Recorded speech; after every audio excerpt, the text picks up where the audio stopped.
Hi, I'm Gary McDaniel, and I'm a licensed clinical social worker.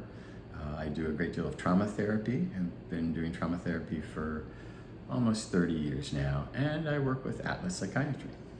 Today we'll be talking about EMDR and trauma. What is trauma? Trauma is a response to stimuli, very simply put. Different people respond differently to the same stimuli. So one person might have an experience in life that might be traumatic. Another person might have exactly the same experience and have it not produce a traumatic response. So for instance, let's say you and I are in a car and we have a car accident. You might be severely traumatized by that car accident, and I, being in the same car accident, might be okay. So for instance, you might have difficulty getting into a car.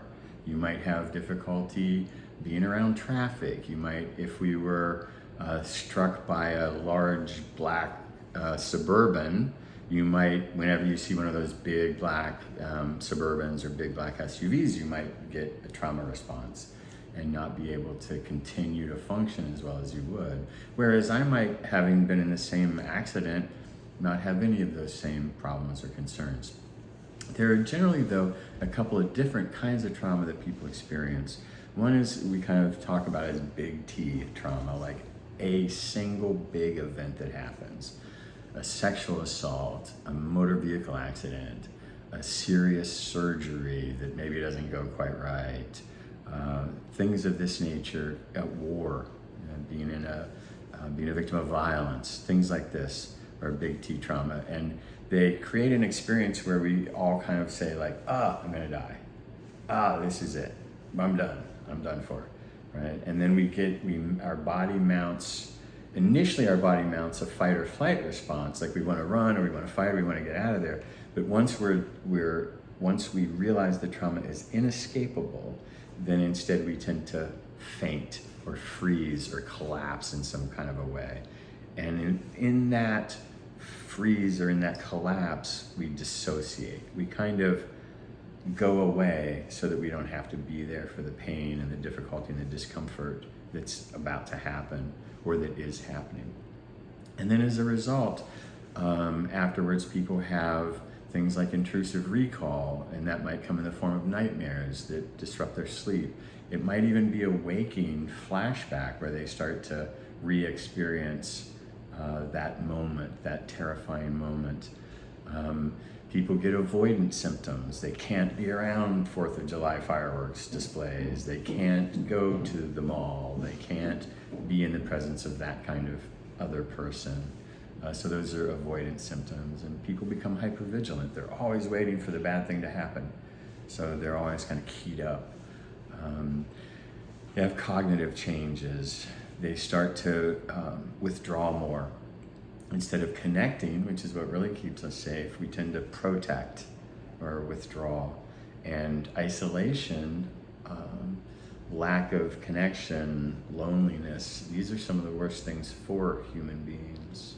So trauma, when it is traumatic, it disconnects us from other people and in some ways from parts of our own self. And this is where the damage happens. What does EMDR stand for, and how does it help people with trauma? Great question. EMDR stands for eye movement desensitization and reprocessing. Rapid eye movement is something that we all do every night in the 4th phase of sleep, which is where we dream. So rapid eye movement is just something that the human brain is designed to do. So, and it does that because our right and left brain, although they're kind of mirror images, have one fundamental difference, which is our left brain. For most people, it's the left brain, is where we process language. Right about here, we have something called Broca's area, where we process expressive language. And back here, we have Wernicke's area, where we process receptive language. That's only on one side of the brain. It's not on the other side.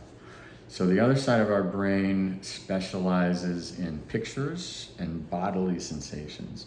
When people experience trauma, they remember the pictures and they remember how it felt in the body, but they don't remember it verbally necessarily, right? So that trauma is basically living in the right side of the brain. Keep in mind, the right side of the brain doesn't have language, so it doesn't have time, doesn't have context, doesn't have chronological order, can't ascribe meaning to things. So in other words, the trauma is always happening right now. EMDR helps us to take that information from the right side of the brain, share it with the left side of the brain through rapid eye movement. So we're replicating dreaming, but we're doing it while we're awake, and we're doing it with intention and to a particular target.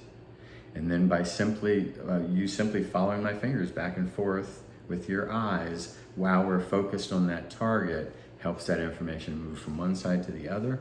Once that information is collected in the left side of the brain, which is verbal, says, okay, that's a bad thing that happened, but it's in the past.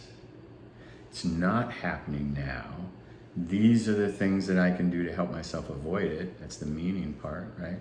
And we contextualize it, we put it in chronological order, and then it just kind of gets stored away in the long-term storage. It's the difference between having something scattered all over your desk all the time, right in your face, and deciding to file it away. Now you could go get it out if you wanted, but who wants to, right? It's just back there, we know it's back there, but our brain now is able to go, yeah, that happened, it's bad, but it's just a memory and we learned from it.